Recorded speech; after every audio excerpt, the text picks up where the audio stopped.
Hello everyone, आप सभी का विजयपथ एकेडमी बिलासपुर के यूट्यूब चैनल पर हार्दिक स्वागत एवं अभिनंदन है।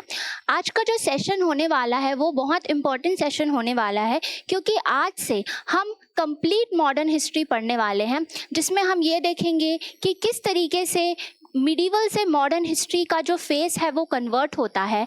अब हम कंटिन्यूअसली जो है वो मॉडर्न हिस्ट्री के एक एक टॉपिक्स को जो है वो पढ़ने वाले हैं।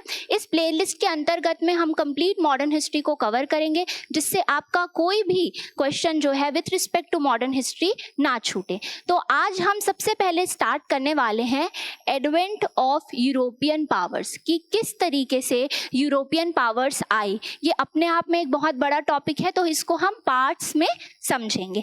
तो चलिए इसका डिटेल एनालिसिस करते हैं। एडवेंट ऑफ यूरोपियन पावर्स, ठीक है।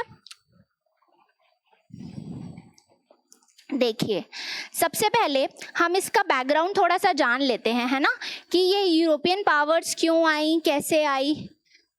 सबसे पहले इसका हम बैकग्राउंड जान लेते हैं, ठीक। तो देखिए, हमारा जो हिस्ट्री है वो आपको पता होगा 3 पार्ट्स में डिवाइडेड है, ठीक है। पहला क्या है, एंशिएंट हिस्ट्री है, ठीक। दूसरा क्या है, मिडिवल हिस्ट्री है, ठीक है। तीसरा क्या है, मॉडर्न हिस्ट्री है, मॉडर्न हिस्ट्री है। लेकिन हम ये नहीं बोल सकते कि इस डेट के बाद एंशिएंट खत्म हो जाता है और मिडिवल स्टार्ट हो जाता है, या इस डेट के बाद मिडिवल खत्म हो जाता है और मॉडर्न स्टार्ट हो जाता है। क्योंकि जो हिस्ट्री होती है ना, जो हिस्ट्री होती है वो एक क्या होती है, कॉन्टिन्यूअस प्रोसेस होती है, कॉन्टिन्यूअस प्रोसेस होती है। हम उसको किसी डेट से डिसाइड नहीं कर सकते कि इस दिन मिडिवल खत्म हुआ और मॉडर्न चालू हुआ। वो एक फेस होता है, तो हमें सबसे पहले फेस को उसके समझना पड़ेगा, ठीक है। तो अब देखिए, सबसे पहले क्या हुआ था कि रोमन एम्पायर, ठीक है। समझना, ये थोड़ा बैकग्राउंड है कि हम कैसे एडवेंट ऑफ यूरोपियन पावर तक पहुंचे। तो रोमन एम्पायर जो थी वो 17वीं सेंचुरी के आते आते तक का उनका डिक्लाइन हो गया था। ये हम वर्ल्ड हिस्ट्री में पढ़ेंगे, है ना। उसके बाद में क्या हुआ, अरब इन्वेजन हुआ और अरब का डोमिनेशन जो है वो बढ़ा, ठीक है। अब अरब जो देश है वो सबको कंट्रोल कर रहे थे। तो जो यूरोपियंस थे, है ना, यूरोपियंस थे वो बेसिकली रूट फाइंड आउट कर रहे थे टूवर्ड्स ईस्ट। ईस्ट में जाने के लिए वो रूट फाइंड आउट कर रहे थे, क्योंकि जो लैंड रूट था that was completely controlled by Arab Nations, ठीक है। तो वो यूरोपियंस जो थे वो ईस्ट की तरफ जाने की कोशिश कर रहे थे, और उसी सिलसिले में एक बहुत बड़ी चीज होती है जिसे हम क्या कहते हैं, पोर्चुगीज का आगमन। अब पहले आप पोर्चुगीज से पहले आप ये समझिए कि क्या हुआ था। सबसे पहले 1494 में, ठीक है, 1494 में एक ट्रीटी हुई थी, ट्रीटी ऑफ टॉर्डेसिला। एक सेकेंड,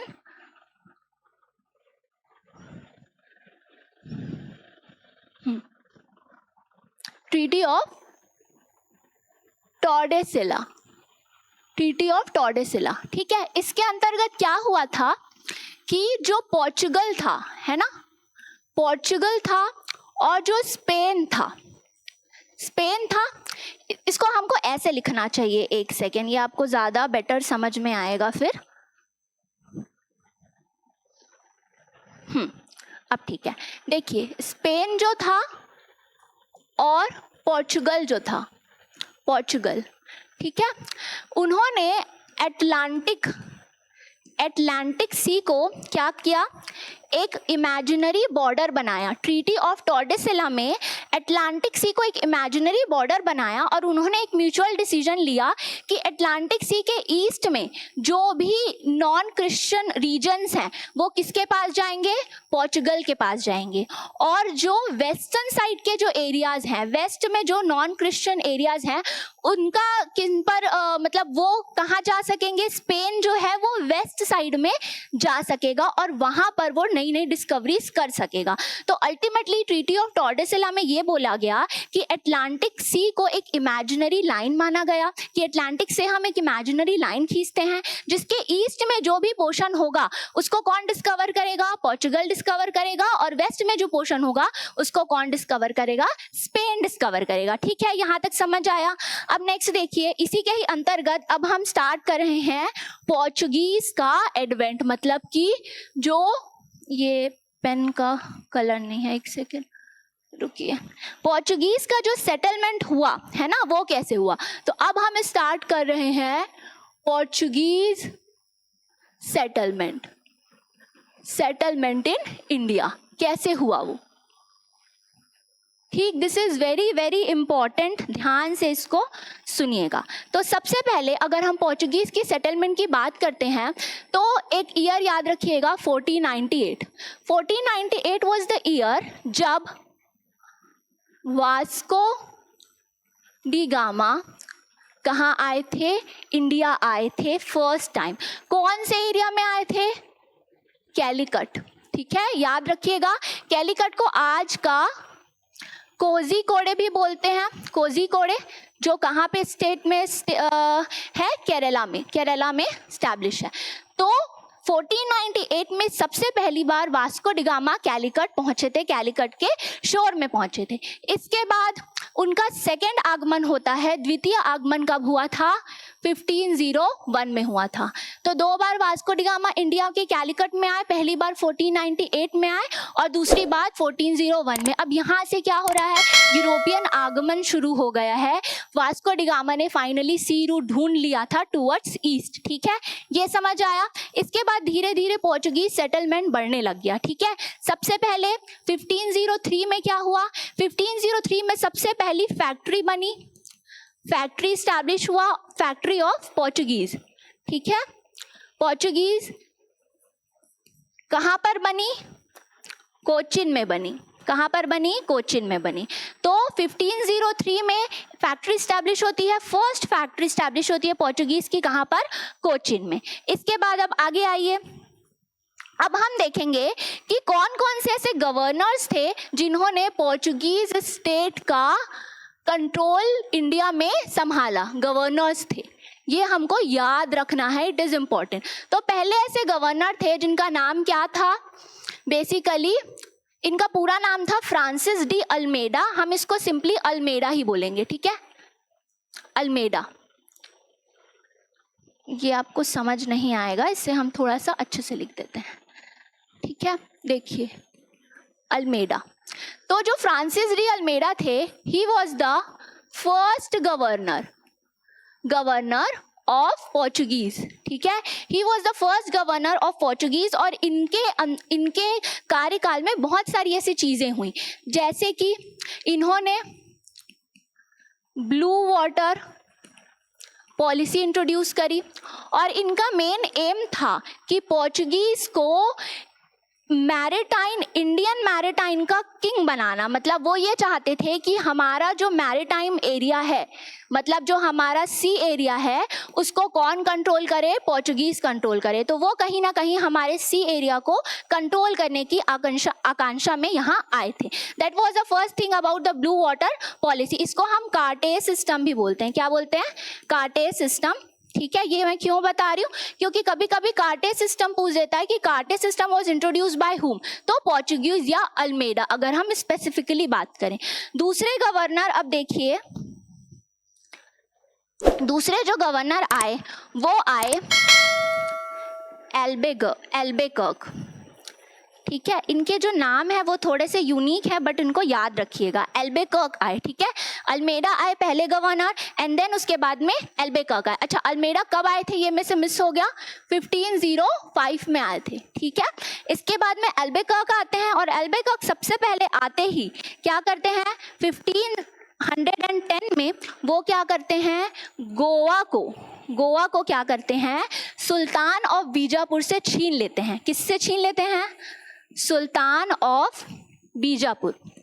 ठीक है, सुल्तान ऑफ बीजापुर से छीन लेते हैं, और सुल्तान ऑफ बीजापुर का नाम क्या था, आलम शाह। ठीक है, याद रखिएगा, दिस इज इंपॉर्टेंट कि 1510 में गोवा को पोर्चुगीज कंट्रोल में ला लिया जाता है और किससे छीन लिया जाता है, सुल्तान ऑफ बीजापुर से। किसने किया था ये, एल्बेकर्क ने किया था। इसके बाद में इन्होंने क्या इंट्रोड्यूस किया, इंट्रोड्यूस्ड परमिट सिस्टम, ठीक है, परमिट सिस्टम भी इन्होंने इंट्रोड्यूस किया था। जो शिप्स होती थी बेसिकली, शिप्स को जो दूसरे शिप्स होते थे उनको अलाउ करने के लिए परमिट सिस्टम रखा गया था। इसके साथ साथ में एक यूनिक फीचर दिखाई देता है, abolition of sati, abolition of sati, है ना। तो इन्होंने अबॉलिशन ऑफ सती के खिलाफ भी कुछ ना कुछ किया था। तो that is a unique feature कि पोर्चुगीज थे वो, लेकिन उन्होंने इसलिए भी इस चीज के लिए भी काम किया था। तो दो हमने देखा, दो गवर्नर, अल्मेडा एंड एल्बेकर्क, ठीक है। ये याद रखिएगा, गोवा को कब लिया गया था ये पूछते हैं 1510 में, ठीक है। इसके बाद देखिए थर्ड गवर्नर कौन थे, थर्ड गवर्नर थे नीनो डी कूना, ठीक है, ये इनका नाम था। अब इसमें इनका आप नाम में उतना फोकस मत करिए, इनके जो वर्क हैं उनमें आप फोकस करिए। सबसे पहले ये कब आए थे, 1539 में आए थे, और 1539 में आने के एक साल के बाद ही, मतलब एक सेकेंड, है ना, ये थोड़ा सा, हाँ, एक साल के बाद ही इन्होंने बेसिकली नीनो डी कूना थे, और इन्होंने एक साल के बाद ही क्या किया था, जो गोवा, जो बेसिकली गोवा था, है ना, कोचिन से कैपिटल किसको शिफ्ट किया था, गोवा को शिफ्ट किया था। कोचिन से कैपिटल गोवा को शिफ्ट किया था, ठीक है। ये चीज एक हमसे थोड़ी ये हो गई है, ये होगा 1529। क्या होगा ये 15, एक सेकेंड, व्हाट इज हैपनिंग,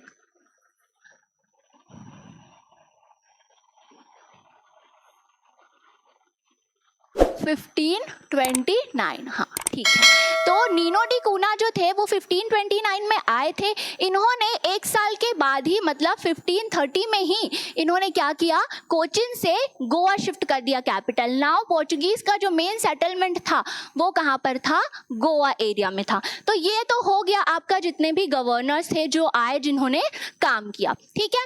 अब हम यहाँ पर ओवरऑल देखेंगे जो की एरियाज थे, मतलब कि कौन कौन से ऐसे सेटलमेंट्स थे जो पोर्चुगीज ने किए थे, ठीक है। तो सबसे पहले हम यहाँ पर एक हमारा भारत का थोड़ा सा नक्शा बनाते हैं जिससे आपको समझने में इजी होगी, ठीक है। सबसे पहले ये वाला जो पोर्शन था, है ना, इसका देखिए, ये वाला जो पोर्शन था वो कौन सा पोर्शन था, दीव का पोर्शन था। इसको भी, ये भी पोर्चुगीज के अंदर में आता था। इसके बाद देखिए ये वाला दमन का पोर्शन था। ये वाला जो था वो दादर एंड नागर हवेली का था, ठीक है, नागर हवेली। ये भी किसके अंतर्गत आती थी, पोर्चुगीज के अंतर्गत आती थी, ठीक है। अब यहाँ से हम स्टार्ट करेंगे। सबसे पहले क्या था, गोवा था। इसके बाद में यहाँ पर क्या था, मैंगलोर था, ठीक है। इसके बाद में हम यहाँ पर देखते हैं कैनानोर था, ठीक है। इसके बाद में इधर साइड में हमारा है कैलिकट, जिसमें सबसे पहली बार कौन आए थे, वास्को डी गामा आए थे, और फिर फाइनली आ जाता है कोचिन, ठीक है, कोचिन। ये वेस्ट साइड के, ईस्ट साइड में दो जगह थे, एक था मसूलीपट्टनम और दूसरा था नागापट्टनम, ठीक है। तो ये हम बोल सकते हैं ये ओवरऑल एरियाज थे जिसको पोर्चुगीज के सेटलमेंट में इंपॉर्टेंट थे, जिसमें से मोस्ट इंपॉर्टेंट आप कोचिन और कैलिकट को मान सकते हैं। तो ये ओवरऑल आपके की एरियाज थे, आप ये याद रखिएगा, ठीक है। उसके बाद में क्या होता है, धीरे धीरे पोर्चुगीज पावर जो है वो डिक्लाइन करने लगती है, ठीक है। क्या होती है, धीरे धीरे पोर्चुगीज पावर क्या करने लगती है, डिक्लाइन करने लगती है। Now what are the reasons जिससे पोर्चुगीज पावर डिक्लाइन हुई, ठीक है। तो पहला चीज तो ये था कि जब पोर्चुगीज आए थे तो वो लोग बहुत ज्यादा क्या करते थे, रॉबरी, ठीक है, रॉबरी एंड पायरेसी करते थे। क्या करते थे? पायरेसी करते थे सी में। पायरेसी का मतलब क्या होता है? जैसे कोई शिप है, उसको लूट लिया गया, उससे हम पायरेसी कहते हैं। कई बार तो उन्होंने मुगल्स के शिप्स को भी इन्वेड कर दिया था, मुगल्स के शिप्स को भी उन्होंने इन्वेड कर दिया था, जिसके कारण जो मुगल एम्पायर थे वो बहुत ज्यादा गुस्से में आ गए थे। That was the first reason. Second उनका क्या था? रिलीजियस, उनका जो आइडियोलॉजी था बोल सकते हैं, उनका जो रिलीजियस आइडियोलॉजी था वो बहुत ही ज़्यादा हार्श था। वो बहुत ही ज़्यादा फोकस करते थे with respect to conversion. Conversion मतलब वो हिंदुओं को बहुत ही ज़्यादा हाई स्पीड में कन्वर्ट करवा रहे थे टुवर्ड्स क्रिश्चियनिटी, है ना। बहुत सारे क्रिश्चियन मिशनरीज आए थे और जो क्या कर रहे थे, ये कन्वर्जन करवा रहे थे। तो इससे क्या हुआ था कि जो हिंदूज और मुस्लिम में एक डर का माहौल आ गया था कि वो कन्वर्ट करवा रहे हैं सबको, ठीक है। थर्ड थिंग क्या था? राइज ऑफ मराठा, है ना। तो मराठास जो हैं वो उनके बॉर्डरिंग एरियाज में जो है वो क्या कर रहे थे, धीरे धीरे बढ़ रहे थे। और 1739 के आते आते तक का उन्होंने 2 जगहों को बेसिकली क्या कर लिया था, अपने कैप्चर में कर लिया था, ठीक है। अभी का जो मुंबई वाला जो एरिया है और उसके नीचे वाला एरियाज है, उसको मराठा ने क्या कर लिया था, कंट्रोल में कर लिया था। ये तो राइज ऑफ मराठा भी एक कहीं ना कहीं कारण होता है। चौथा क्या हुआ था कि डिस्कवरी ऑफ ब्राजील, है ना। तो जब ब्राजील की डिस्कवरी हुई थी तो पोर्चुगीज ने सोचा कि Brazil is a much easy thing, है ना। बहुत ही आसान जो है वो ये प्लेस है जहाँ से हम क्या कर सकते हैं, अपने सामान ले सकते हैं, नई नई डिस्कवरीज कर सकते हैं। तो ब्राजील की डिस्कवरी से कहीं ना कहीं वो क्या हो गए, डिस्ट्रैक्टेड हो गए इंडिया से, और वो ब्राजील में ज़्यादा फोकस करने लगे। 5वां पॉइंट ये था, गोवा का जो डाउनफॉल हुआ था, गोवा का जो क्या कह सकते हैं इम्पोर्टेंस है वो कम हो गया था because of fall of Vijayanagar empire, ठीक है। तो विजयनगर एम्पायर के फॉल के कारण गोवा का जो इम्पोर्टेंस था वो कम हो गया था, और हमें पता है कि पोर्चुगीज का कैपिटल एरिया क्या था, गोवा था। तो ये सभी कारण थे जिसके कारण पोर्चुगीज की जो पावर है वो धीरे धीरे क्या होने लगी, डिक्लाइन होने लगी। पहला देखा robbery and piracy, religious ideology, Maratha का rise, discovery of Brazil, and fifth was Goa का जो इंपॉर्टेंस था वो ओवरऑल क्या हो गया, कम हो गया। तो इस तरीके से हम देखते हैं because of these reasons Portuguese का जो पावर है वो क्या हो गया, कम हो गया, या एंड हम बोल सकते हैं खत्म हो गया। लेकिन इसके साथ ही साथ हम ये जानते हैं कि जो पोर्चुगीज थे उनका इंपॉर्टेंस या सिग्निफिकेंस बहुत ज्यादा था, ठीक है। तो अब हम देखेंगे significance of Portuguese, coming of Portuguese बोल सकते हैं कि जब वो आए तो क्या क्या फायदे हुए, ठीक है। सबसे पहले तो उन्होंने क्या करा, यूरोपियन इरा स्टार्ट किया। वो पहली ऐसी पावर थी, पोर्चुगीज पावर, जो इंडिया में आई थी, ठीक है। उसके साथ ही साथ में पोर्चुगीज पावर अंतिम ऐसी पावर थी जो इंडिया से गई थी। मतलब सबसे पहले वो 1498 में आए थे और सबसे लास्ट में मतलब 1961 में आफ्टर इंडिपेंडेंस वो कहाँ गए थे हमारे इंडिया से। तो सबसे पहले आने वाली पावर पोर्चुगीज और सबसे बाद में जाने वाली पावर भी पोर्चुगीज ही थी। तो ये कहीं ना कहीं एक सिग्निफिकेंस हो गया। दूसरा ये था कि उनकी जो नेवल पावर थी वो बहुत ही ज़्यादा हाई लेवल की थी, तो उन्होंने नेवल पावर में भी बहुत ज़्यादा अपना कंट्रीब्यूशन दिया था। इसके बाद में आर्किटेक्चरल मार्वल उन्होंने क्रिएट किया था। उनकी जो आर्किटेक्चरल क्या बोल सकते हैं आइडियोलॉजी थी वो बहुत ही सुंदर थी, तो उन्होंने बहुत अच्छे अच्छे आर्किटेक्चर्स हमारे इंडिया को प्रोवाइड करवाए थे, ठीक है। तो ये कहीं ना कहीं क्या हो जाता है, सिग्निफिकेंस हो जाता है पोर्चुगीज का। इसमें हमने ये देखा कि पोर्चुगीज कब आए, प्रीलिम्स पर्सपेक्टिव से हमने ये देखा कि कौन कौन से गवर्नर्स थे, मेंस पर्सपेक्टिव से हमने देखा सिग्निफिकेंस एंड डिक्लाइन। इसके बाद अगर कुछ टॉपिक छूट गया हो तो हम क्विकली क्या करेंगे, प्रेजेंटेशन के थ्रू रिवाइज करेंगे। तो चलिए देखते हैं प्रेजेंटेशन से कि क्या क्या चीजें थी, है ना। एडवेंट ऑफ यूरोपियन पावर, सबसे पहले हम पोर्चुगीज का ही बात करें तो पोर्चुगीज का ही हम अराइवल पढ़ेंगे यहाँ पर। 14 ये सभी मैंने आपको ऑलरेडी बता दिया है, ठीक है। तो 1498 में कौन आए थे, वास्को डी गामा आए थे। कहाँ पर आए थे, कैलीकट, जो आज का क्या है, कोझिकोडे या कोझिकोडे है, जो कौन से स्टेट में है, केरला में है। इसके बाद marking the beginning of Portuguese present in India. अब देखिए 1499 से 1505 तक क्या हुआ था, इनिशियल ट्रेडिंग स्टार्ट हो रहा था, initial trading relationship establish, tension with the local rulers and Arab traders begin. धीरे धीरे जो पोर्चुगीज यहाँ आई तो जो लोकल रूलर्स हैं उनके साथ में टेंशन स्टार्ट हो गया, धीरे धीरे रिलेशनशिप बिल्ड होने लग गया था पोर्चुगीज का। ठीक है, यहाँ तक का समझ आया। ये वही चीज़ें हैं जो मैंने आपको बताई है। अब देखिए स्टैब्लिशमेंट कहाँ कहाँ कैसे हुआ ये सब मैंने आपको बताया है। 1505 में कौन आए थे, फ्रांसिस डी अल्मेडा आए थे। He was appointed as a first Portuguese viceroy, या इसको हम गवर्नर भी कहते हैं इंडिया में। 1509 में क्या हुआ था, बैटल ऑफ द्यू हुआ था, ये हमसे मिस हो गया, ये आप याद रखिएगा।